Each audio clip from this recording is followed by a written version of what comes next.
Doctor, buenas noches. Jóvenes, muy buenas noches. Buenas noches, profesor. Señorita, muy buenas noches. ¿Cómo han estado? Doctor, buenas noches. ¿Cómo están? Muy buenas noches. ¿Cómo quedó? Doctora Avellaneda, muy buenas noches. Igualmente, muy buenas noches para usted y para todos los compañeros en el curso. Doctora Avellaneda. Sí. Sí, disculpe, es con respecto a la clase de Filosofía del Derecho. Me salgo acá un poquito de esta materia, el trabajo que usted nos dejó del juicio. En la plataforma está que la fecha máxima de presentar es el 17, pero en el contenido del tema dice que hasta Sí, el 19. Sí, señor. Yo le había enviado por conducto de la monitora una aclaración en ese sentido. Ahí pues tuve un lapsus de fechas. Yo no tengo ningún problema en recibirlo el 19. Lo que pasa es que creo que como quedó programado hasta el 17, la plataforma no recibe sino hasta ese día. De manera que pues los que no alcancen a remitirlo antes del 17, no tengo inconveniente en que me lo remitan a mi correo personal antes del 19, para no generar pues confusiones en ese sentido, ¿no? Estamos a 19 Ah, bueno, correcto, doctora Avellaneda. El 19 No, es el pero es día que domingo, estamos, 17 perdón, estamos hablando de No, estamos filosofía hablando del derecho, de otra materia. filosofía del derecho, ¿no? El tema de historia del derecho sí es terminante hasta el 17. Es que me pregunta aquí un poco un tema fuera de clase sobre otra asignatura. Sí, profesor, lo que pasa es que veníamos, precisamente yo estaba hablando de eso con unos compañeros.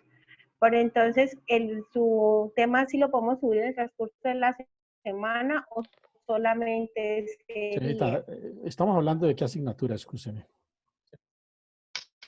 ¿De qué asignatura estamos hablando? de la suya, profesor. Sí, pero es que yo tengo varios. Ahí me están preguntando De por su otro asignatura. curso. De historia del derecho. Parcial. Del parcial, sí, A señor. ver, bueno, vamos a hacer aclaraciones porque a pesar de que trato de ser lo suficientemente explícito, parece Es que no me que, entienden. profesor, disculpe, lo que pasa Sí. es que a los diferentes monitores nos están preguntando por los internos, precisamente eso, porque hay un pequeño inconveniente con otra materia, entonces nos están preguntando que hasta qué fecha, que hasta cuándo se Preguntando lo qué, van a dar. señorita. Por ejemplo, me hicieron varias preguntas y dije, pues ya la persona nos va a dar acceso, esperemos que él nos diga que si hay que subirlo solamente hasta el 17, A ver. o si tenemos plazo hasta el 17, No, a ver, escúcheme. que si van a cerrar la plataforma. Escúcheme, para no perder más tiempo, porque me gasto media hora admitiendo aquí la gente y otra media hora respondiendo las preguntas.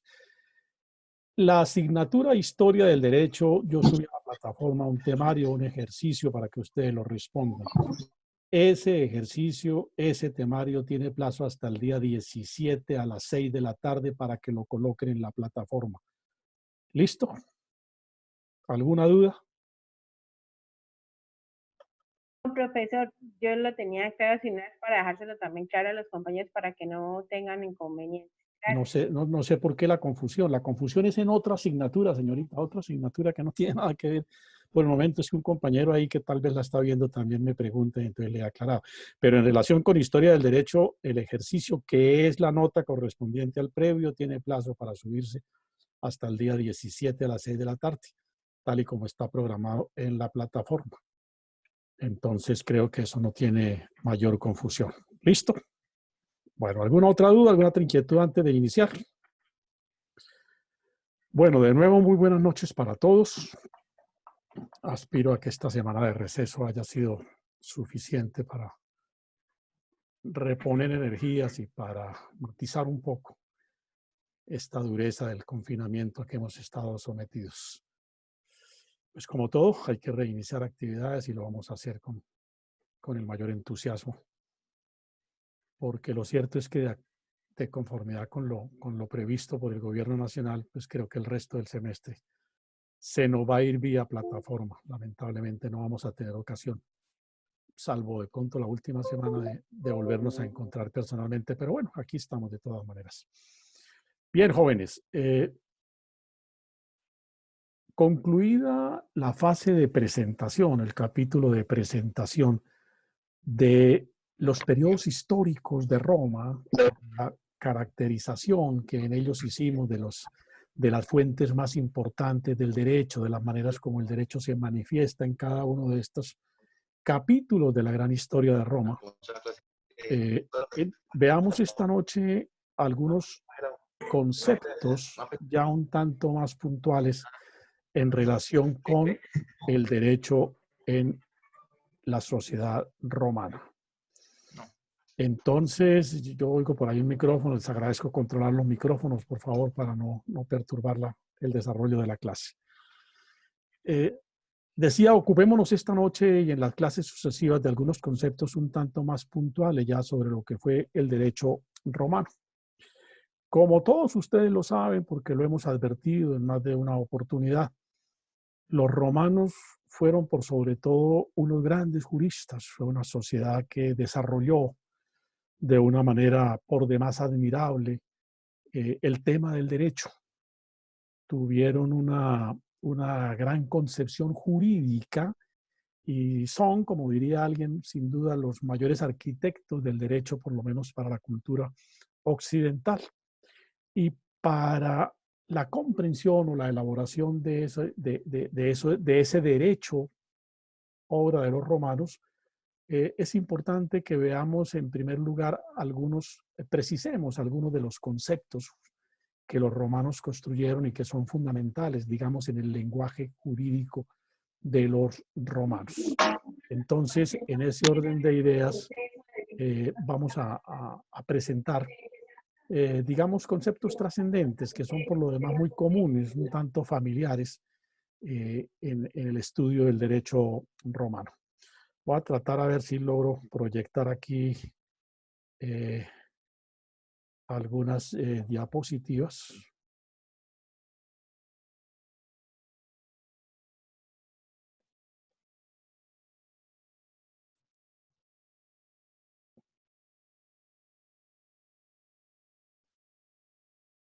Ay, joder, madre.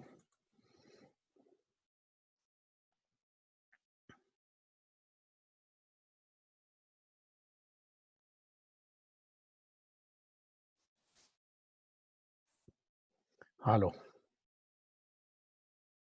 Aló. Te escuchamos. ¿Sí me están oyendo? Sí, señor. Bueno, ahí ven diapositivas. Vemos tu correo. Estamos viendo la pantalla, profe. Sí, estoy tratando de...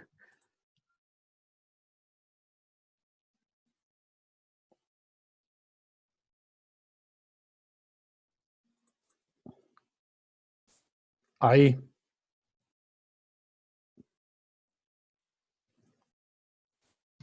Aló. Sí, doctor, ya, Ahí sí, ya. doctor, ya, Bueno, ya bien. vemos, Bueno. ya vemos. Profe, qué pena, es que hay compañeros que están Dios. esperando que les dé la entrada. No, pero aquí sí ya se me complica, porque es que llevo media hora entrando gente.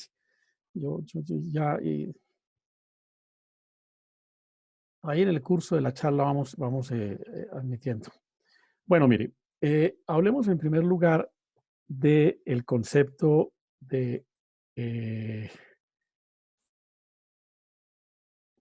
no.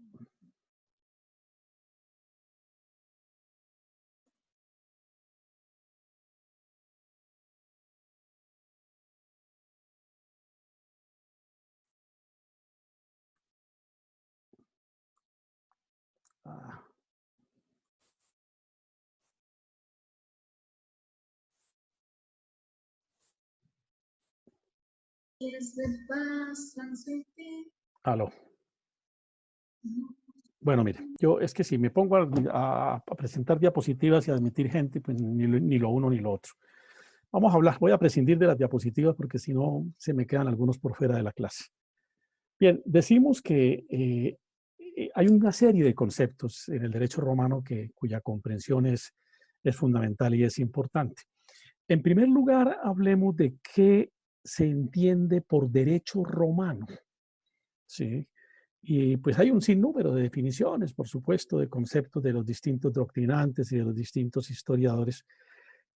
Pero uno puede perfectamente sintetizar, como lo ha hecho alguna autora, alguna tratadista del tema, y digo sintetizar reuniendo los elementos que son comunes a la generalidad de las definiciones que sobre derecho romano se han dado diciendo que el derecho romano no es otra cosa distinta que el conjunto de principios, ¿sí?, de derecho, principios jurídicos que rigieron a la sociedad romana en sus distintas épocas históricas. Por eso cuando caracterizamos las épocas de la historia romana, mostramos las fuentes principales del derecho.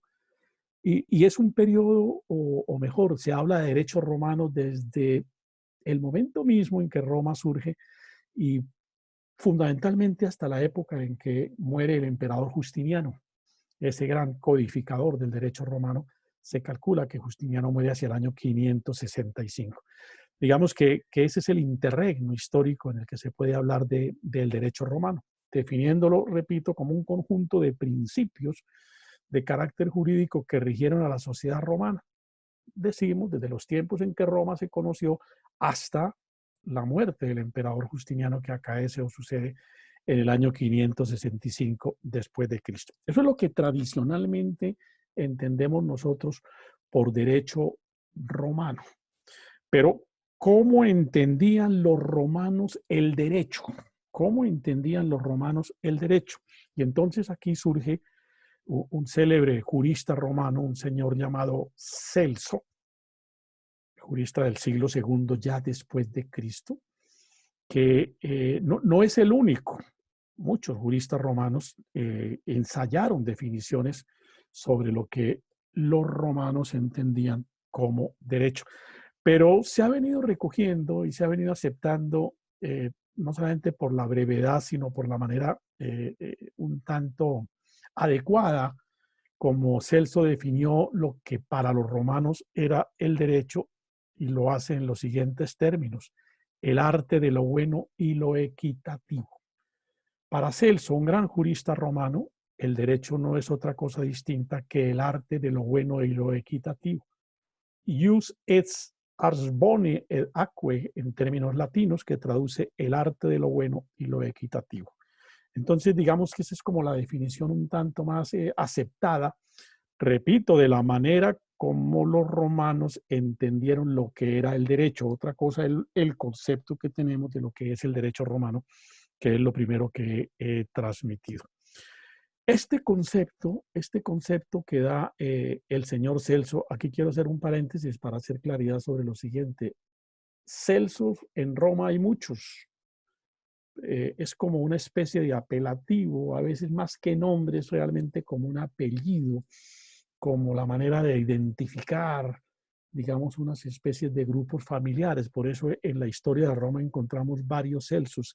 Este es Juvencius Celso, para no confundirlo con otro Celso, que también es muy famoso, muy conocido, que es posterior al Celso el jurista, es Celso el filósofo, que fue un gran detractor del cristianismo. Para quien le interese el tema, uno de los primeros escritos, si es que no fue el primero, y de los más agudos, de los más crueles, de los más descarnados escritos que se ha escrito contra el cristianismo y contra la persona de Jesús, lo hace Celso, pero no Celso el jurista al que me estoy refiriendo como autor de la definición, sino a uno de los tantos Celsos. Eso es un escrito que, si mal no estoy, se llama Detracciones contra el cristianismo, algo así. Es una obra muy, muy conocida, tiene, pues, por supuesto, digamos, se consigue todavía en internet. Yo creo que ustedes la pueden perfectamente consultar. Para quien le interese el tema, ese Celso fue un filósofo que enfocó todas sus baterías contra el cristianismo. El Celso del que nos ocupamos es Juvencius Celsus, hijo de otro Celso, de Pegasus Celsus. Por eso hago esta aclaración, para que cuando ustedes traten de consultar el tema, busquen por Juvencius Celsus, ¿sí? O Celsus Filius, también lo llaman algunos autores, Celsus, el hijo de Pegasus Celsus, que también fue jurista. No alcanzó la notoriedad de su hijo, pero eran tradiciones de familias, y por eso cultivaban en esos núcleos familiares la vocación por la disciplina, en este caso del derecho. Pues bien, cerrado ese paréntesis, digamos que esta definición que nos da Celsus es como una especie de paradigma, ¿no?, de los juristas y de los legisladores. ¿Paradigma en qué sentido? Todos los que se han ocupado de definir qué se entiende por derecho han siempre procurado armonizar, conciliar de una manera por demás equilibrada los dos conceptos que son trascendentes en la expresión de Celso. ¿Cuáles son esos conceptos? Lo bueno y lo equitativo. El derecho es la perfecta armonización, diría Celso, de lo bueno y de lo equitativo. Entonces digo, la definición se ha convertido en un paradigma a lo largo del tiempo, a lo largo de la historia del derecho, porque todo lo que se busca justamente es tratar de conciliar. Permítanme hago un paréntesis para volver a la sala de espera. Sí, perdón, profe, no lo quería interrumpirlo, pero ya me han escrito varios Sí, que... pero es que si no entramos puntuales, es que también es complicadito así. Pero bueno, tengamos paciencia, ¿no?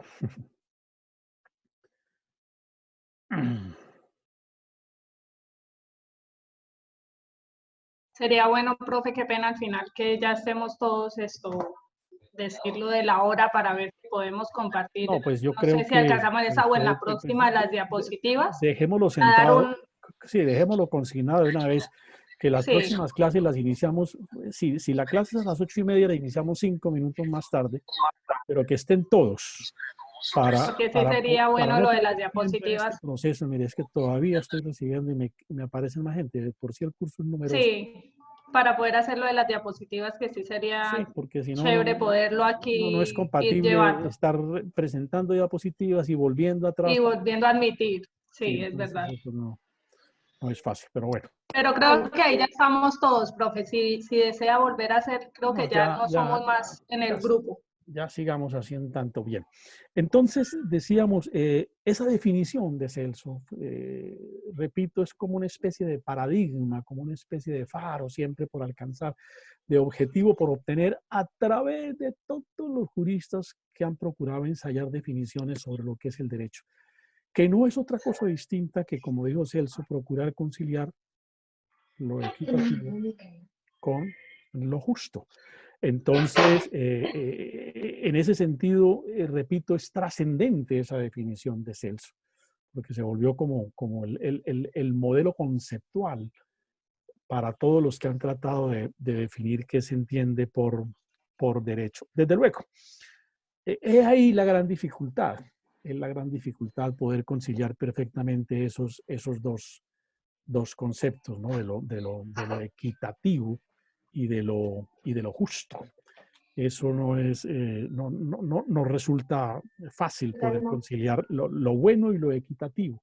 Es el ejercicio difícil. Si llegáramos algún día, dice por ahí algún autor, a poder confundir los dos conceptos, lo bueno y lo equitativo, en uno solo, de manera tal que ese concepto expresara las dos ideas, casi que llegaríamos a la idea del concepto de derecho perfecto. Pero ello, pues, hasta el momento nos resulta perfectamente utópico. Entonces, pero bueno, los pensadores y los juristas han seguido girando sobre la base de esa idea. ¿Por qué, valga una reflexión a propósito de estas afirmaciones? ¿Por qué no es a veces fácil pensar en hacer compatible lo bueno con lo equitativo? Porque ese concepto de que el derecho es lo bueno, es la armonización de lo bueno y lo equitativo, son dos expresiones que tienen una carga ética, una carga moral, digamos, un contenido ampliamente subjetivo. ¿Qué es lo bueno y qué es lo equitativo? Y en cuanto les agradezco controlar los micrófonos a los compañeros, por favor, porque digo, esos dos conceptos tienen una carga alta, una dosis de mucho subjetivismo, y en tanto tiene una dosis de alto subjetivismo, pues finalmente termina aplicándose el derecho según el interés, según el sentimiento, según la valoración que el operador jurídico finalmente haga de la disposición o de la norma que le corresponde aplicar. Esa es, en buena parte, la dificultad que se ha podido registrar o percibir para hacer perfectamente compatible los conceptos de lo bueno y lo equitativo, que son los dos ejes sobre los cuales el señor Celso definió lo que para los romanos era el derecho. Valga aquí una cita también un tanto al margen. En España y en Europa, en España por sobre todo, es muy famosa una expresión de la ley de Campoamor. La ley de Campoamor justamente quiere decir, a partir de un verso de un célebre poeta español, Ramón de Campoamor, quiere decir la aplicación de la norma, por fuera de lo que es común, de lo que es corriente, de lo que es ordinario, digamos, en términos de lo esperado, de lo que resulta normal. ¿Por qué la ley de Campoamor? Para referirse un poco a la dificultad que plantea el señor Celso. Porque Campoamor hace un verso, escribió un poema a Diógenes, el célebre pensador griego, llamado Las dos linternas, en la que hace un verso que es del siguiente tenor, y es que el mundo traidor, y es que en el mundo traidor nada hay verdad ni mentira, nada hay verdad ni mentira, todo es según el color del cristal con que se mira. ¿Qué dice Campoamor? Todo es subjetivo, y ese es un concepto que no escapa a la aplicación del derecho. Por eso, por esa dosis de subjetivismo que tiene la normatividad jurídica. Pero bien, cerrados esos paréntesis, digamos entonces que podemos descomponer, si ustedes lo quieren, podemos descomponer un tanto los términos que utiliza el señor Celso para definir qué es el derecho para los romanos. Y ahí nos encontramos entonces con una serie de definiciones. En primer lugar, en la definición original, Celso utiliza el término ars para referirse al arte. El derecho es el arte, el ars. Ius es art, derecho es arte. Los griegos decían tecné para referirse a una especie de técnica. Cualquiera de las dos expresiones finalmente lo que nos traduce a nosotros hoy en día, tanto arte como técnica, digamos en su sentido gramatical primario, es un saber hacer. ¿Sí? Es tener la habilidad, la disposición, el conocimiento, la formación para un saber hacer cualquiera. El arte del fútbol, los que tienen la habilidad, el conocimiento para jugar al fútbol, el arte de la literatura, los que tienen esa misma disposición. Digamos que en este caso, refiriéndose al arte de hacer lo bueno y lo equitativo. De hecho, el término boni, que utiliza el señor Celso en su definición, voy a volver a repasar la definición de Celso en latín, ¿no? Si la traducción en español es que el derecho para Celso es el arte de lo bueno y lo equitativo, en latín, en la expresión original, Celso dijo que derecho es ius es ars boni, derecho es arte bueno y equitativo. Ius es ars boni et aqui.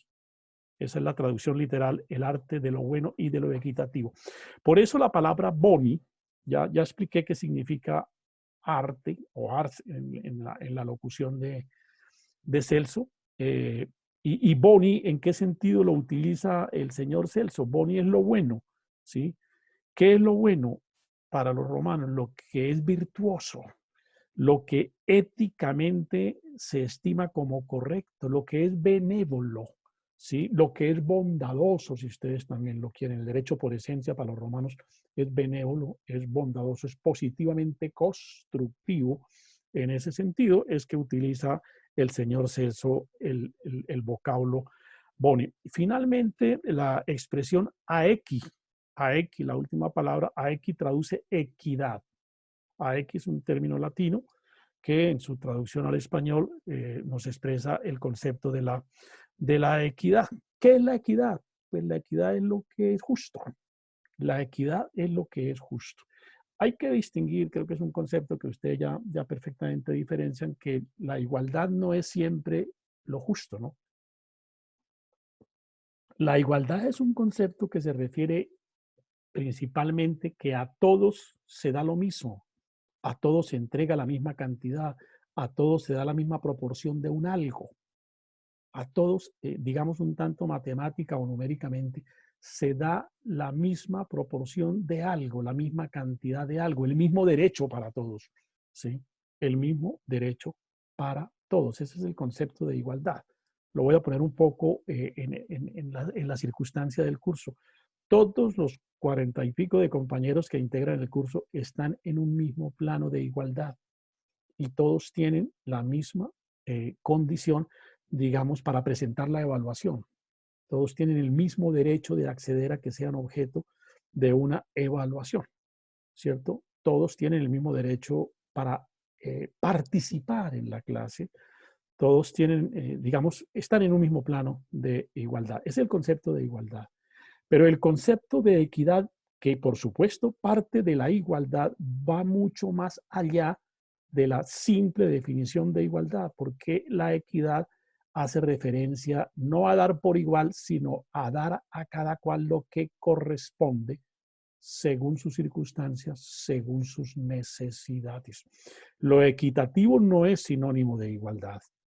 Lo equitativo parte de un concepto de igualdad, pero no es sinónimo de igualdad, ¿sí? Porque lo equitativo supone en muchas ocasiones que se puede dar algo más a una persona para poder compensar en relación con quien no tiene esa condición de igualdad frente a otros, ¿no? Es el tratamiento, por ejemplo, que se da a las personas que por alguna circunstancia de discapacidad física tienen que tener un tratamiento preferencial para poderlos colocar en el mismo plano de igualdad de los demás, porque si les damos el mismo tratamiento por igual, pues obviamente en la práctica lo que se genera es una desigualdad. Ese concepto de los romanos, de lo equitativo, es lo que le ha permitido a la doctrina jurídica construir, y en términos o en voces de la Corte Constitucional nuestra, construir el concepto de dos tipos de igualdad, ¿no? La igualdad niveladora y la igualdad diferencial, ha dicho la Corte Constitucional. ¿Qué es la igualdad niveladora? La igualdad niveladora es el trato que se da a todos los que están en una misma condición, ¿cierto? ¿Qué es la igualdad niveladora?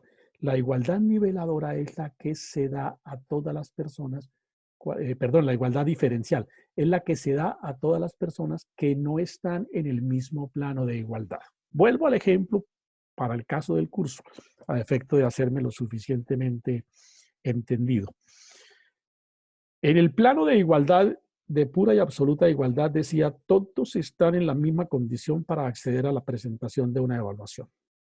Si decimos la evaluación es el día 15 de septiembre del año 2020, pues todos los 40 y pico de compañeros del curso deben presentarse porque todos están en el mismo plano de igualdad y todos juegan con las mismas reglas, porque todos están en las mismas condiciones. Ese es el concepto primario de igualdad.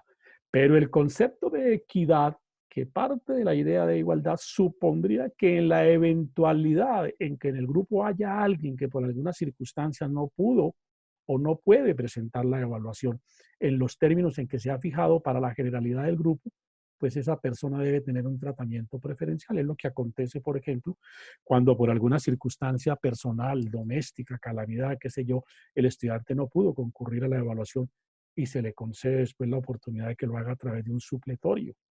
O sería la oportunidad, en un ejemplo un tanto extremo, imaginémonos, permítanme un ejemplo fuerte, que alguno de los compañeros tuviese una limitación física, que yo, o que el profesor, un profesor cualquiera dijera, el examen es escrito y solo escrito y no hay exámenes que no sean escritos.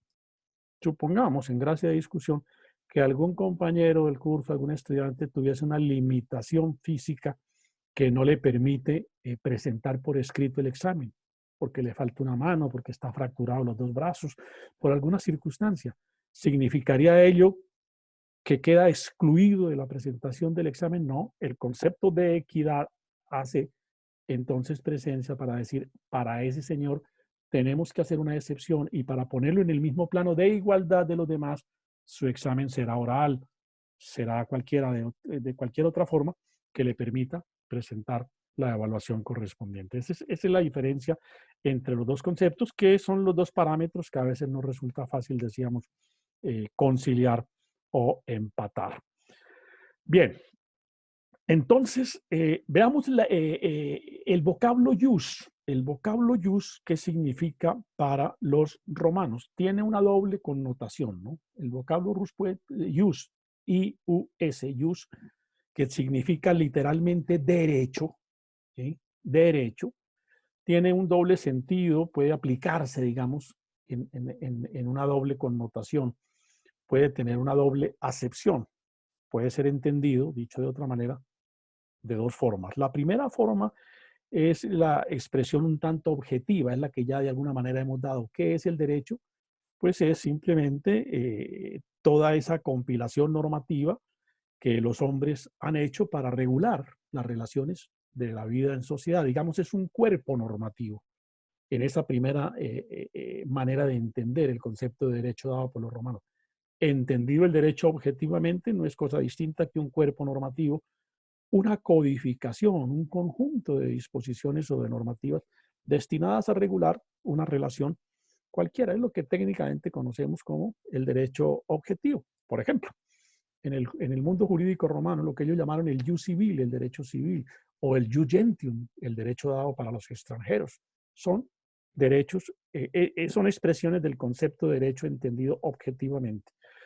Pero la otra segunda manera de entender, según la construcción de la idea de derecho de los romanos, este término, el sentido, la expresión derecho, es en un plano subjetivo, en un plano que depende del individuo, y entonces ahí los romanos utilizan el vocablo derecho para referirse a las potestades o a las facultades que le son conferidas a una determinada persona, ¿sí? A un determinado individuo, es decir, son esas especies de competencias o de potestades, digo, que la legislación o que la normatividad le reconoce a una persona o le reconoce a las personas. Entonces ahí es cuando hablamos, yo tengo el derecho a tal cosa, estoy en mi derecho a, es una expresión subjetiva del concepto de derecho. Los dos planos, el objetivo es la codificación, la compilación, el cuerpo normativo, ¿sí? De lo que llamamos derecho. Y en el plano subjetivo es la potestad o la facultad que la norma jurídica me entrega a mí para un quehacer cualquiera. Tengo el derecho a trabajar, tengo el derecho a que se me atienda en materia de salud, tengo el derecho finalmente, de acuerdo a la potestad que la ley o que la normativa me pueda conceder. Entonces, en ese doble sentido, los romanos construyeron el concepto de jus o el concepto de derecho. Bien, ¿alguna pregunta, alguna duda, alguna inquietud hasta el momento? Un tercer gran concepto que los romanos construyeron es lo que ellos llamaron los preceptos. Los praecepta juris, los preceptos, los preceptos.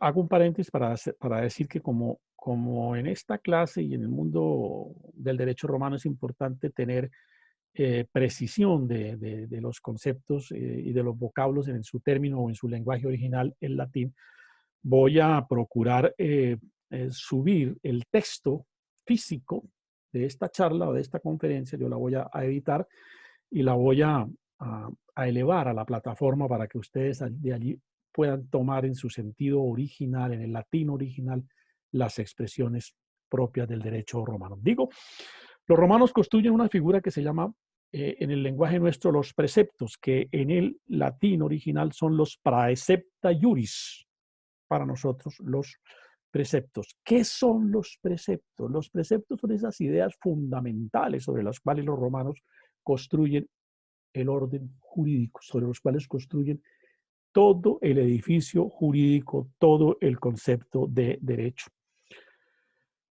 Básicamente el derecho romano se construye sobre tres grandes preceptos, ¿no? Preceptos que fueron formulados por Ulpiano. Ulpiano es para muchos el más grande jurista que Roma dio. Para muchos, Ulpiano es el gran sabio del derecho romano. Y lo que hace después Justiniano, cuando hace la compilación del derecho romano en esas obras que se llaman el Digesto, no es otra cosa distinta que recoger en buena parte todas las formulaciones, todos los conceptos, todas las teorizaciones que el señor Ulpiano había hecho tiempo atrás. Recuerden ustedes que dijimos que todas las instituciones de Justiniano no son otra cosa distinta que la compilación de las normativas que para entonces había conocido Roma en sus distintas fases históricas. Y por supuesto, no podían dejar por fuera todo el discurso jurídico, que es de una gran profundidad del señor Ulpiano. Y Ulpiano dice que el derecho se construye sobre tres preceptos fundamentales, y sobre esos preceptos fundamentales se entiende que se construyó por los romanos todo su sistema jurídico, todo su cuerpo de derecho. El primero de esos preceptos es lo que ellos llamaban el honeste vivere, es decir, vivir honestamente. El derecho se construye viviendo honestamente, decían los romanos, teniendo una forma de vida honesta. Es el primero de los grandes preceptos sobre los cuales los romanos construyen todo su gran edificio jurídico. Honeste vivere, una vida honesta. El segundo de los conceptos es no causar daño a otras personas, no lesionar intereses o bienes jurídicos distintos o que estén en cabeza de otras personas, no afectar los derechos de los demás. En términos originales, en la expresión o en la locución latina, alterum non laedere, significa, en el lenguaje nuestro, no dañar a otro, no alterar, no perjudicar, no afectar lo que corresponde a los demás. Y el tercero de los grandes preceptos, cuando hablo de preceptos, repito la idea, son los presupuestos sobre los cuales los romanos construyen toda su formulación, todo su discurso jurídico. El tercero y último de esos grandes preceptos formulados por ese enorme jurista que fue Ulpiano es el de sum cuique tribuere, que significa dar a cada uno lo suyo. Es el concepto de la equidad, dar a cada uno lo suyo. El derecho es dar a cada cual lo que corresponde. En términos un tanto cristianos, recuerden ustedes ese pasaje bíblico de Jesús cuando es interrogado por los fariseos. Recuerden ustedes cuando los fariseos eran una serie de personas dedicadas a seguir a Jesús, pero para hacerlo caer en las contradicciones o para demostrar que Jesús no era realmente el que decía ser. Y algún día uno de los fariseos le preguntó a raíz de los impuestos, de la alta carga de impuestos que los romanos le imponían a los judíos, le preguntaron que si era lícito, si era válido pagarle a los romanos, al imperio romano, tan alta carga tributaria o, por el contrario, debía sufragarse para el culto. ¿Y qué respondió Jesús? Al César lo que es del César y a Dios lo que es de Dios. Entonces traigo a colación esa frase porque eso es finalmente lo que traduce a cada cual, el último de los preceptos de los romanos. A cada cual hay que darle lo suyo, que es otra manera de expresar el concepto de equidad, o es en el fondo la manera de expresar el concepto de equidad. Lo que nos corresponde, ¿sí? Es el concepto de equidad, que se nos dé lo que nos toca.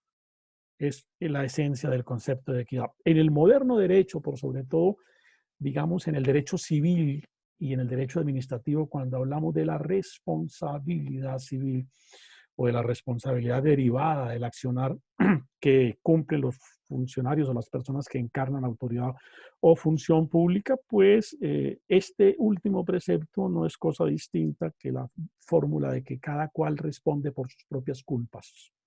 Cada cual responde por sus propias culpas. Es una manera también de hacer equiparable o compatible el principio de la equidad. Bien, sobre esos tres grandes conceptos, los romanos construyen toda su portentosa formulación de carácter jurídico. Bien, otro vocablo que los romanos utilizan con suma frecuencia en todo su entorno jurídico es la expresión fas, F-A-S, fas.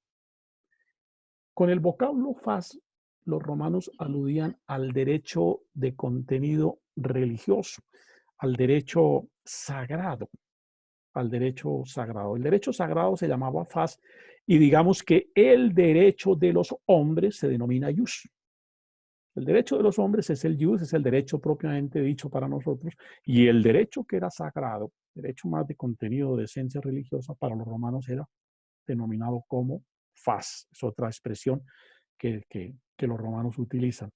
El concepto de fas, es decir, de derecho sagrado religioso, es un derecho que surge en los tiempos ya de la República y de la República un tanto avanzada, ¿Por qué razón? Porque en los tiempos de la monarquía, esa primera fase de la historia de Roma, y también en los primeros años, los primeros tiempos de la república, el derecho es manejado por los sacerdotes, y entonces se confunde el concepto de el derecho. Ellos son los que lo operan y además son los que lo interpretan. Entonces, por eso no hay una distinción entre el derecho sagrado y el derecho en estricto sentido, tal y como lo entendemos hoy en día. Pero los romanos con el tiempo van distinguiendo. Por eso llaman fas al derecho religioso o sagrado y por eso denominan jus al derecho humano, al derecho dado para regular las relaciones entre los hombres. Del vocablo jus finalmente se vuelve un prefijo y de jus se desprenden un sinnúmero de términos, ¿no? Un sinnúmero de denominaciones, de expresiones. Por ejemplo, judex, ¿sí? Que significa código. Justitia, que significa justicia. Jurisprudentia, que significa jurisprudencia. Jus naturale, los derechos naturales. En fin, ahora decimos jus positivismo para significar el derecho positivista. Se volvió un prefijo el término jus, que es muy propio del derecho romano. Entonces, de ahí salen otras denominaciones que son usuales o muy comunes en el derecho romano. Justitia, por ejemplo. Justitia, ¿sí? ¿Qué significa la palabra justitia? La palabra justitia es justicia para los romanos, de manera que pues ahí no hay, digamos, mayor dificultad en la comprensión de ese sentido. Ulpiano definió, Ulpiano, volvemos nuevamente a citar a Ulpiano, la justicia como la constante y la perpetua voluntad de dar a cada uno según su derecho. Vuelve nuevamente Ulpiano a partir del concepto de equidad. Del vocablo jus, decía hace un instante, deriva también el término jurisprudentia. Jurisprudentia, que es lo que hoy en día nosotros entendemos como jurisprudencia. ¿Y qué entendían los romanos por jurisprudencia? Ese conocimiento de las cosas divinas y humanas en el marco de lo justo. ¿Sí? Para nosotros la jurisprudencia pues, es la adecuada y debida interpretación de la normatividad jurídica. Eso es lo que los romanos también definieron, digamos, en su momento por jurisprudencia. ¿Alguna pregunta, alguna duda en relación con estos vocablos que son fundamentales en el lenguaje o en la historia, qué sé yo, en el contenido del derecho romano? ¿Alguna pregunta, alguna inquietud, alguna duda? Perdón, jus, tal cual, J-U-S. O Y. Se escribe con I, ¿no? Más que todo, jus. Y latina, por supuesto. Y us. Us. Y us. Y us. ¿Sí? Y la otra derecho. es fas. En estricto sentido, Ajá. al Derecho. traducirlo es derecho. De ahí, fas. De ahí derivan, decía hace un instante, una serie de palabras. Por ejemplo, jurisprudencia, todas. ¿sí? Y jurisprudencia.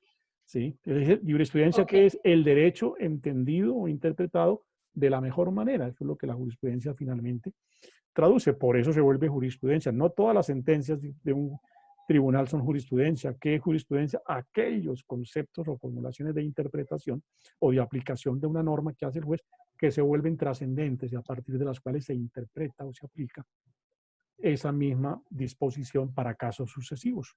Un tanto lo que hoy llamamos precedente judicial, que es un concepto un tanto más técnico. Bien, ¿alguna otra inquietud o alguna otra pregunta? Sí, doctora Avellaneda, sí. Usted nos refería hace un momento que ius era el derecho para los hombres y fas era el derecho religioso. Sí. Es decir, en la época de los romanos es como hoy en día que hay un derecho para la gente común y corriente, hay unos derechos especiales, por ejemplo, para los militares, para los políticos. ¿O claro. ¿Cuál era el contexto de estos romanos? Los romanos, bueno, pues todas las sociedades antiguas son profundamente religiosas y los romanos no escaparon a ello y los romanos tenían un derecho de contenido religioso, un derecho que además formaba, vamos a ver ahorita un concepto del derecho público, formaba parte de lo público, que, entendido por lo público aquel derecho que los particulares o los ciudadanos o las personas comunes y corrientes no podían modificar, era un derecho sagrado en esa medida, ¿no? Porque, pues, por supuesto, era un derecho dado por la divinidad, o por lo menos para honrar a la divinidad, y no le era susceptible modificar o variar o aplicar de manera distinta a cualquier persona. Los romanos pues obviamente crearon, digamos, varias ramificaciones del derecho, si a eso es a lo que usted quiere ir o es su inquietud, ¿no? Los romanos también es un concepto al que vamos a hacer referencia un tanto más adelante. Pues los romanos hablaron del jus gentium, por ejemplo, para referirse al derecho de gentes. Hablaron del jus civile para referirse al derecho de los ciudadanos, ¿sí? Hablaron del derecho penal, pues para el jus criminale, para referirse al derecho penal, ¿no? Ellos ramificaron el derecho, por supuesto que ramificaron el derecho, crearon distintos tipos o distintas clases del derecho romano. Y entremos, si se quiere, de manera puntual también en ese punto, ¿no? Los romanos tipificaron o estructuraron distintas clases de derecho. Ulpiano también se encarga de formular conceptos en ese sentido. Ulpiano distingue entre lo que es el derecho público, por ejemplo, y el derecho privado en la sociedad romana. Ya los romanos hablaban de un derecho público y de un derecho privado. El jus publicum, para referirse al derecho privado, y el jus privatum, para referirse al derecho que nosotros conocemos con la expresión de derecho privado. ¿Qué era para los romanos este primer concepto, lo que llamaban ellos el derecho público? Pues para los romanos el derecho público no era otra cosa distinta que aquel cuerpo normativo, aquel conjunto de disposiciones que, como dicen los romanos, se refiere al Estado de la República, ¿sí? Al Estado de la República. Aquí hago un paréntesis para precisar nuevamente el concepto de Estado. En el ejercicio que señalé como para que ustedes lo desarrollen como nota relacionada o como nota correspondiente a la segunda evaluación, ahí hago uso de la palabra Estado. Los romanos usaban el vocablo Estado para expresar con ello el régimen, la normatividad, la regulación de un determinado tema. El estado de la libertad, cómo se regulaba la libertad. El estado de la familia, el estado de la persona, valga decir cómo se regulaba la familia o cuál era el régimen de las personas. Aquí Ulpiano, por supuesto, define el derecho público como aquel que se refiere al estado de la república o a los intereses del pueblo romano. Es decir, es un derecho en esa segunda expresión a los intereses de la sociedad o del pueblo romano. Es un derecho que trasciende a lo colectivo. Entonces, el derecho público para los romanos, el jus público, comprende aspectos o temas, por ejemplo, como todos los relativos a las normativas relacionadas con la administración de la república, de las funciones que correspondían a las distintas autoridades, a los magistrados, por decir algo, ¿sí? A las normativas relacionadas con el funcionamiento del Senado romano, es decir, en términos generales, con todas las disposiciones que están encaminadas a regular el funcionamiento de todo lo que encarne autoridad o ejercicio de función pública. Ese es un concepto que nosotros hoy en día lo seguimos practicando. Es decir, los romanos entendían que lo público en tanto es el Estado de la República, cómo se regula el ejercicio del poder en la República, pues comprendía la definición, entre otros temas, de las funciones de sus autoridades, ¿sí? De los gobernantes, de los magistrados.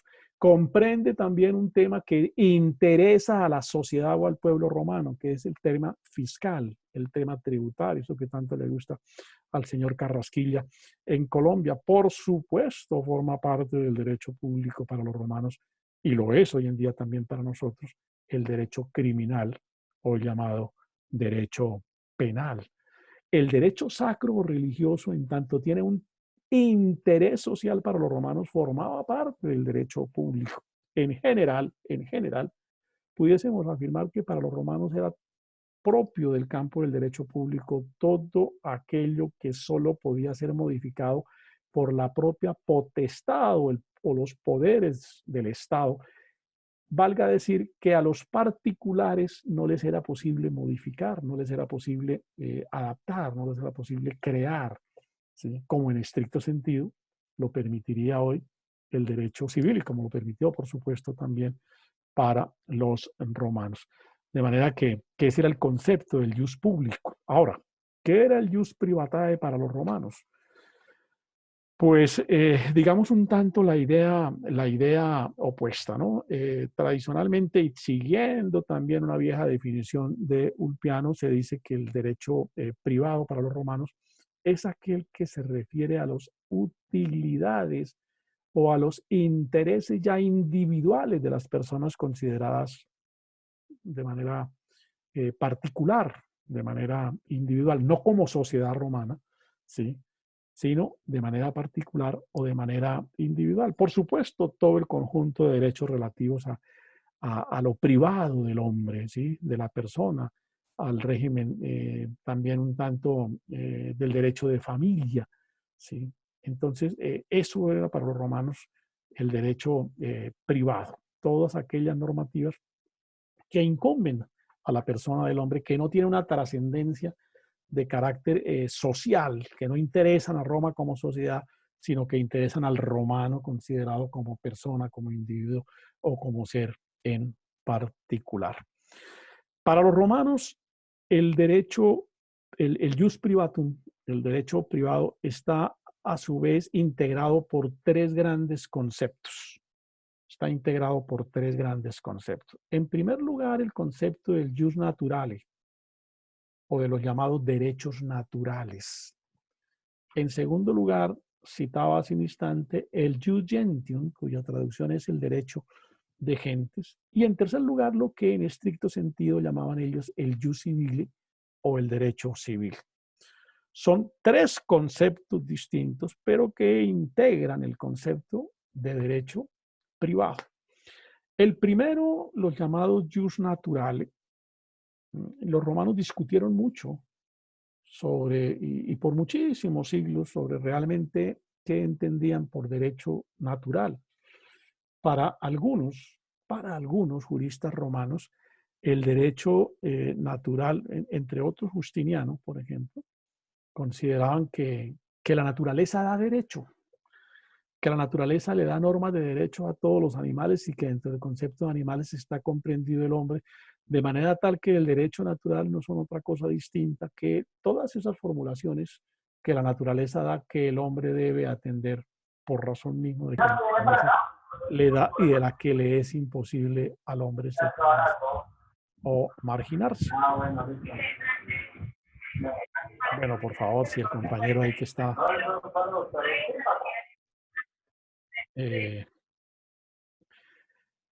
pero hay otra corriente, pues por supuesto, otras corrientes que entienden que el jus natura o los derechos naturales son de origen divino.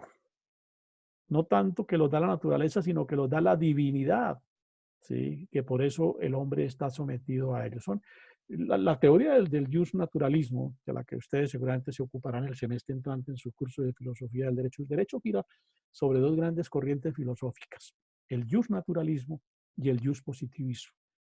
¿Sí? Aunque hoy en día, pues por supuesto, sobre todo ambas corrientes tienen versiones modernizadas, versiones renovadas, no son las versiones, en el caso del derecho natural, primarias o antiguas que vienen desde los tiempos de Grecia y que pasa por Roma. La humanidad por muchos años, básicamente gira sobre la idea del justnaturalismo, porque los científicos lo que observaban era la naturaleza, los pensadores partieron de la naturaleza y por eso se entendía que el derecho era fundamentalmente una formulación de la naturaleza. Entonces, por eso se crea la corriente del justnaturalismo, de los derechos naturales. Ahora, los derechos naturales, y ahí está ahí donde se manifiesta la división de los romanos, puede tener fuentes distintas. Puede ser dada por la naturaleza, es la ley natural. Puede ser dado por la divinidad, es la ley divina, ¿cierto? Y por consiguiente tiene unas características, digamos, muy peculiares, ¿no? La otra visión hoy en día del derecho es el derecho jus-positivista, que es el derecho que no es dado ni por la naturaleza ni por Dios, sino que es el derecho dado por los hombres para regular sus propias formulaciones. Son, digamos, como las corrientes predominantes hoy en día en el derecho que nacen desde la misma discusión que los romanos generaron cuando trataron de definir el campo de los derechos naturales. Para unos, vuelvo y repito, eran aquellos derechos que eran de origen divino, para otros eran los derechos que daba la naturaleza. En uno u otro sentido, cualquiera que sea la fuente o fuese la fuente de esos derechos, el hombre estaba sometido a esos derechos porque no puede escapar de las formulaciones que la naturaleza le da. La naturaleza es superior al hombre y porque, por supuesto, con mayor razón, para esas concepciones teocráticas, pues no puede escapar de la formulación que la divinidad hace. El segundo de los conceptos es el jus gentium, cuya traducción literal es el derecho de gentes. ¿Qué era el jus gentium? El jus gentium es un derecho formulado por los romanos para regular las relaciones de las personas que tenían la condición de extranjeros. Roma es una metrópoli. Roma llega a ser, creo que lo hemos dicho en anteriores oportunidades en este curso, una sociedad tan desarrollada en todos los campos y en el plano de lo urbanístico y digamos de la conformación como urbe. De hecho, la palabra urbe es de origen latino, ¿sí? Porque así llamaban los romanos la ciudad. Los romanos llamaban la ciudad urbe, ¿sí? Entonces, de donde viene pues urbanismo, donde viene urbanidad, de donde viene un concepto de palabras. Los romanos crecieron tanto que Roma en un momento dado tenía más extranjeros que romanos propiamente dichos.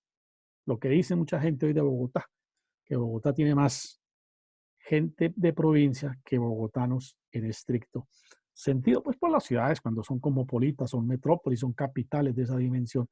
Seguramente si vamos a hacer una estadística en Nueva York, pues probablemente Nueva York tenga más extranjeros que neoyorquinos propiamente dichos. Pues lo mismo acontecía en Roma. Roma crece tanto, ustedes me deben seguramente haber oído decir que historiadores refieren que Roma llegó a tener entre 800.000 y casi 1.000.000 de habitantes. Sí, estamos hablando de una ciudad más grande que Bucaramanga, casi como el área metropolitana que para la época pues era, por supuesto, absolutamente desbordada o desproporcionada. Entonces los romanos se ven en la necesidad de tener que idear un ordenamiento jurídico para regular la presencia y las relaciones de todas esas personas que tenían la condición de extranjeros residentes en Roma. Porque el extranjero no tenía los mismos derechos que tenía el nativo, el natural, el romano propiamente dicho, porque para tener la condición de ciudadano, es decir, gozar de la plenitud de los derechos civiles y políticos, se tenía que ser romano. Luego el extranjero no tenía esa misma condición. Por eso idean un conjunto normativo que se llama el jus gentium, derecho de gentes, derecho para los extranjeros. Repito, que vivían en Roma, pero que lo extienden también los romanos para aplicarlo en todo el Mediterráneo. Ubíquense en el mapa, ¿sí?, del mundo de entonces, que lo hemos pintado en alguna ocasión, que lo hemos mostrado en varias oportunidades. Roma llega a ser dueña de, si se quiere, del mundo conocido, pues porque se adueña de todo el Mediterráneo, en todo lo que es Europa, en todo lo que es Asia y en todo lo que es África, el norte de África. Por eso es que se afirma que Roma llega a ser dueña del mundo, porque el mundo no era otra cosa distinta que el Mediterráneo y sus alrededores, digamos el mundo trascendente. No estoy diciendo que en otras partes de Europa, en las partes altas de Europa o en las partes del sur de África no existieran civilizaciones un tanto conocidas ya para entonces. América no era conocida, existía pero no era conocida. Entonces, el mundo conocido, el mundo que trascendente, pues es el que gira alrededor del Mediterráneo. Los romanos llevan el jus gentium también para regular jurídicamente todas sus provincias en el mundo mediterráneo. También era un derecho para extranjeros, porque estaban vinculados al imperio, pero no eran romanos. Entonces los romanos idean el jus gentium, que es derecho de gentes en su expresión literal, o derecho para los extranjeros, entendiendo por extranjeros los no nativos de Roma que vivían en Roma o todos aquellos que estaban asentados a lo largo y ancho del Mediterráneo. Los historiadores del derecho internacional dicen que el jus gentium es el primer antecedente de lo que hoy en día conocemos como derecho internacional, porque fue un derecho para extranjeros. Fue un derecho para extranjeros y por eso los historiadores del derecho internacional dicen, ese es el primer gran antecedente del derecho internacional, la primera codificación que se hizo para extranjeros y por eso hay que entenderlo como un antecedente valioso de lo que hoy conocemos como derecho internacional. Bien, y el tercer gran concepto es lo que los romanos distinguen como el jus civile o denominan como jus civile, derecho civil. Valga decirlo en estricto sentido como de su construcción literal, de la construcción o redacción literal de la locución jus civile, se puede inferir o se puede desprender. ¿Qué es el jus civile? Es el conjunto normativo, el conjunto de disposiciones, ¿sí?, a través de los cuales el derecho romano reguló las relaciones de quienes tenían la condición de ciudadanos, valga decir, de los romanos propiamente dichos o de quienes pudieron con el tiempo llegar a adquirir la condición de romanos, porque ese concepto original y primario de que solo eran romanos y por consiguiente ciudadanos y por tanto gozaban de la plenitud de los derechos civiles y políticos a los que eran nativos de Roma, eso fue variando, eso se fue ampliando, se fue extendiendo con el tiempo y hubo momentos previstos, por supuesto, en el derecho romano en que se abrió el compás y muchas gentes podían, como una especie de nacionalización, adquirir la condición de romanos y por consiguiente entraban también a ser regulados o regidos por el jus civile. Entonces, el jus civile, para distinguirlo conceptualmente y para marcar diferencia con el jus gentium, es el cuerpo normativo, la codificación, el conjunto de disposiciones, ¿sí?, a través de los cuales los romanos dispusieron la regulación de los derechos y el régimen jurídico. Cuando hablamos de régimen jurídico, estamos expresando la manera como los ciudadanos regulaban sus relaciones con el Estado o la manera como entre los ciudadanos se regulaban las relaciones de carácter jurídico. Es un derecho exclusivamente dirigido para ciudadanos. Para quienes conformaban las civitas, era el derecho denominado jus civile. Aquí quiero volver a precisar un poco algo sobre lo que aludía hace un instante. No confundir el vocablo civitas en el latino, en el derecho romano, con el término ciudad, como algunos a veces erradamente pretenden asimilarlo. Civitas no traduce ciudad en el latín ni en la cultura lingüística y jurídica de los romanos. Para los romanos la ciudad era la urbs, hoy llamada orbe. Eso era para los romanos la ciudad, entendida la ciudad como las edificaciones, las construcciones, las plazas, las calles, digamos el sentido físico de lo que es la ciudad. Para los romanos la civitas era el conjunto de ciudadanos que habitaban en la ciudad. Por eso el jus civile está dirigido a las civitas, es decir, al conjunto de personas que integraban, que formaban parte del concepto de ciudadanos, el conjunto de ciudadanos que integran las civitas, que no son otra cosa distinta que los ciudadanos. A los extranjeros, los romanos los llamaban peregrini, de donde viene después la expresión de peregrinos, para denominar personas que están de paso o que no son naturales, nativas, o que tienen lugar de asentamiento o establecimiento fijo en un determinado sitio. Peregrino es todo aquel que va de paso, que hace visita transitoria o momentánea, concepto que viene de la denominación peregrini que los romanos daban a quienes tenían la condición de extranjeros. Los ciudadanos conformaban las civitas, los peregrinos, o sea, los extranjeros, eran los sujetos del denominado jus gentium. De manera que esas son las tres grandes formulaciones o los tres grandes conceptos que integran el jus privatum. Bien, ¿alguna pregunta sobre el particular? ¿Alguna inquietud?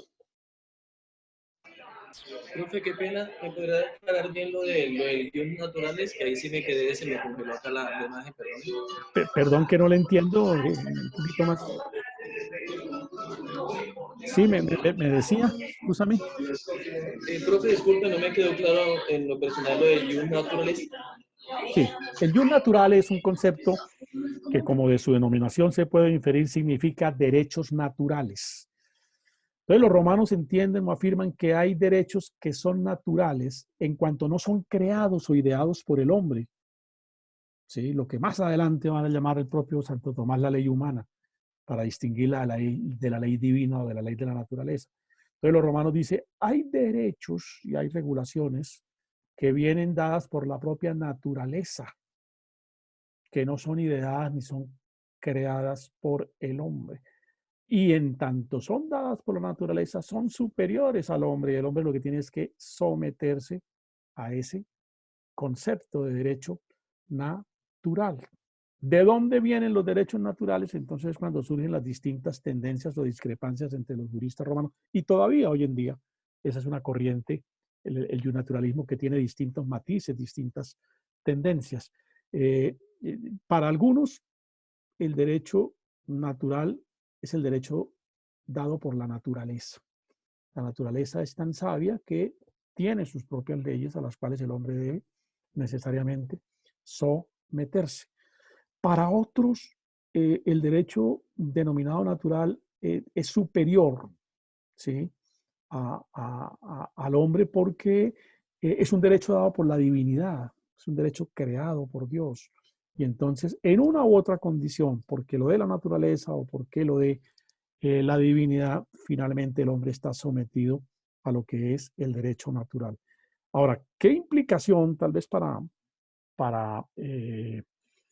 solventar un poco más su inquietud, qué implicación tiene el derecho natural, que tiene siempre un contenido de carácter ético, ¿sí? Tiene una valoración de carácter moral? Todas las normas jurídicas en las corrientes naturalistas tienen un contenido ético. Las cosas son justas no porque la ley lo diga, sino porque tiene implícito el valor de lo ético. Una valoración de carácter ético es lo que hace que la norma sea justa. Para los justnaturalistas no es derecho lo que no es justo. Si la norma no es justa, y recuerde aquí lo que decíamos también al promediar la clase, que el señor Celso define el derecho como lo bueno, lo justo, y lo justo es sinónimo de lo equitativo. Entonces, para los naturalistas, para los partidarios de las tesis del derecho natural, que es uno de los componentes del jus civile romano, solo es derecho lo que es justo. Lo que es injusto no es derecho. Por eso es la gran discusión. ¿Qué dicen hoy los positivistas? Para hacerle también más claridad sobre el concepto. Los positivistas dicen, no, el derecho no es eso. El derecho no tiene ningún concepto, ningún contenido ético ni moral, ni se puede valorar con un ingrediente foráneo o extraño. Es la tesis de Kelsen, ¿no? El derecho es derecho en cuanto es la norma jurídica. Y la validez o la eficacia del derecho depende de que se formule conforme a los procedimientos establecidos. Y lo que hace el operador es simplemente aplicar la norma y no valorarla de ninguna manera. El justnaturalismo dice, al aplicar la norma hay que valorarla y darle un contenido profundamente ético. Entonces, es buena parte de la discusión que gira entre las corrientes justnaturalistas y positivistas de hoy. Bien, ¿qué otra inquietud tenemos? ¿Qué otra duda en relación con los temas que hasta el momento hemos expuesto? Profe, una preguntita. Sí. Profe, para que un proceso, pues no sea un proceso que se terminó, se tenga pues la denominación de jurisprudencia, ¿qué necesita? ¿Qué requisitos debe tener? Porque os digo que todos los procesos que han sido fallados no son jurisprudencia. Entonces, ¿qué se necesitaría para eso? Usted me pregunta qué entendemos hoy por jurisprudencia, o en qué podemos definir el concepto de jurisprudencia hoy en día. Sí, pero no hoy en día, o sea, como ¿hay algún requisito específico para que un precedente se connote como jurisprudencia? Sí, hay unas condiciones y unas formulaciones. No todos son jurisprudencia. No, por eso decíamos hace un momento que no todas las decisiones judiciales son jurisprudencia. La jurisprudencia es aquella decisión que tiene una connotación tal que se vuelve la guía, la pauta para resolver casos similares, fácticamente con los mismos presupuestos, se aplica y se interpreta su solución en la misma dimensión en que ya fue resuelta de acuerdo con la decisión que tenga el carácter de jurisprudencia. Las viejas normas del derecho anterior nuestro decían que para que hubiese jurisprudencia se requería que 3 sentencias estuviesen dadas en el mismo sentido. y que en tanto esas 3 sentencias se manifestaran en forma similar o idéntica, pues se constituía en jurisprudencia y por consiguiente obligaba la solución en el parámetro de ese concepto de jurisprudencia. Hoy en día existe el concepto de precedente judicial que, entre otras cosas, obliga a los jueces a someterse al precedente judicial cuando se ha formulado una manera de interpretar o de aplicar una determinada disposición, pues los jueces deben necesariamente aplicar esa, ser consonantes en sus decisiones conforme a los precedentes que están trazados. ¿Por qué? Porque es que el precedente es una garantía del debido proceso, ¿sí? Porque yo puedo actuar, puedo tomar una decisión siguiendo el concepto que se tiene establecido para manejar o para operar una determinada norma o resolver una determinada situación jurídica. Si me lo cambian, por supuesto, me están variando la regla del debido proceso. Por eso esa es la importancia que tiene el precedente. Por eso cuando hoy en día, y la Corte así lo está exigiendo, por sobre todo la Corte Constitucional, es que cuando presentamos demandas debemos hablar de la existencia de los precedentes judiciales y la omisión del juez por parte el desconocimiento del juez de un precedente judicial, pues es una vulneración al principio del debido proceso, porque el precedente es una regla de juego, es como si fuese una norma que el juez desconociera y entonces ese valor es el que tiene y ese es el alcance que tiene también la noción de jurisprudencia. Si ustedes miran una constitución, el artículo 230 de la constitución nuestra dice que el derecho, permítame lo leo aquí textualmente,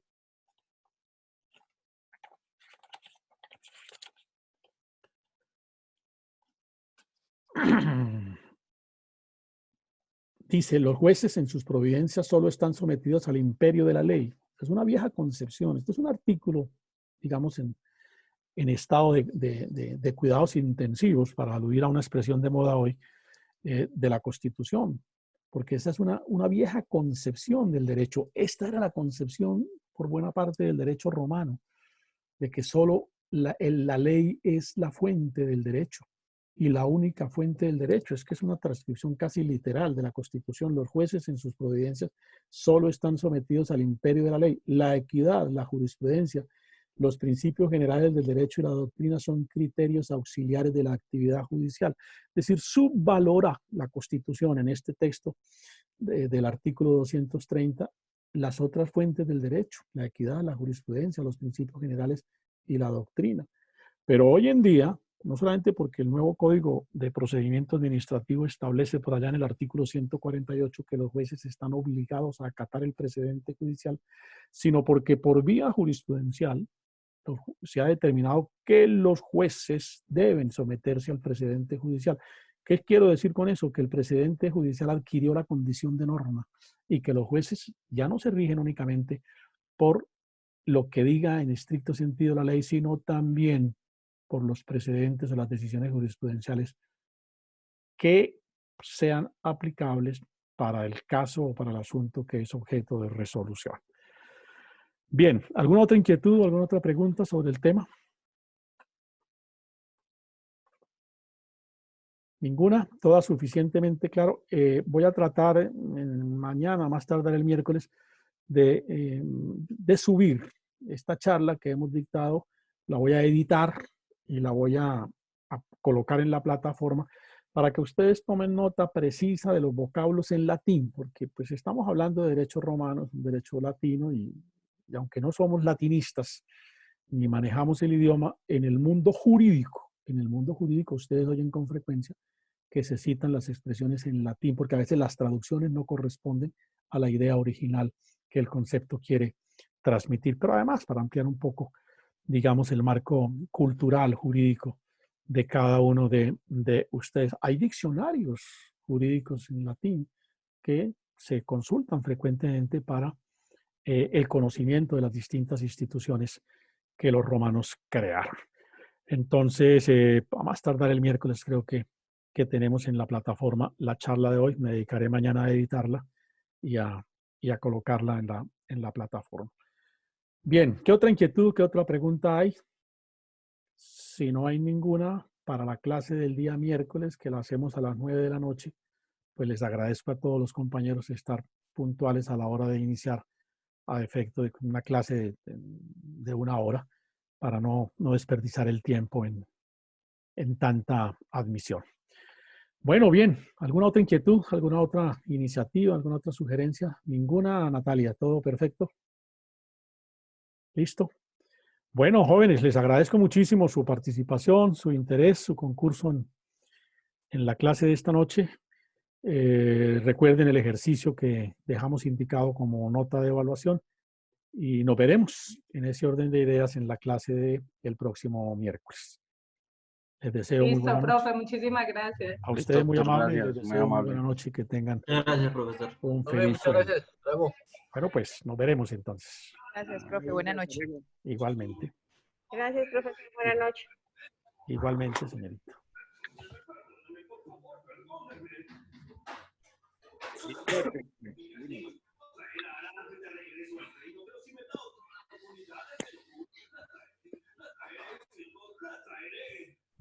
Debería ponerte en prisión durante 1000 años. Lo que me dices te daré otra oportunidad. Regresa al monte Kunkan de inmediato. De hoy en adelante, ningún hada volverá a bajar al monte Kunkan. ¿Me hago entender? Han pasado 3 meses y todavía no encuentro mis hijas. Ya, no te impacientes. Ese patito es muy tierno, es encantador, me gusta. Madre, déjame ayudar. No es complicado. ¿Vas a alguna parte? Sí, el pasto en la... ¿Que suena por ahí una telenovela? Ahí buscaré unas alas.